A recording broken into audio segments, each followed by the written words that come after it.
Ito nga pala yung bahay ng aking mga sisiw.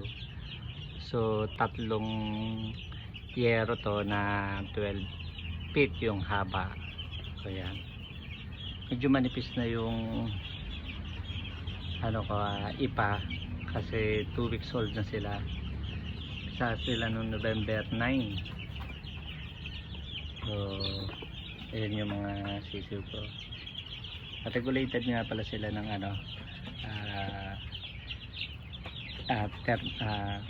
itong automatic na thermo switch. So nung day 1 sila nakaset sila sa 33.5. Tapos after 1 week naging sinet ko na lang sila ng 31.5. Tapos hindi ako gumagamit ng bumbilya para tulog sila sa gabi. Ang gamit ko dito ay yung ceramic. So yan, ceramic para tulog sila sa gabi. Init, 50 watts po ito. So yan ang mga sisiw sa 2 weeks old.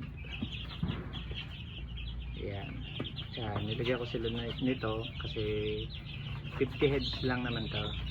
Dalawa hinahati ko para hindi sila masyadong sa gabi. Pwede naman din sa yung gumawa ng plywood.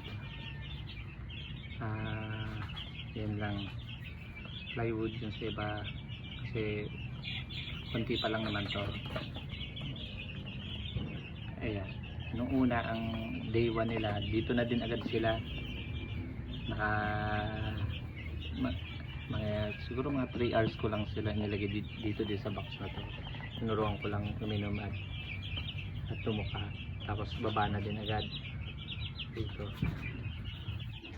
Update ko kayo siguro weekly. Yan, ito ngayon maulang kasi malamig, hindi ko sila pinalabas.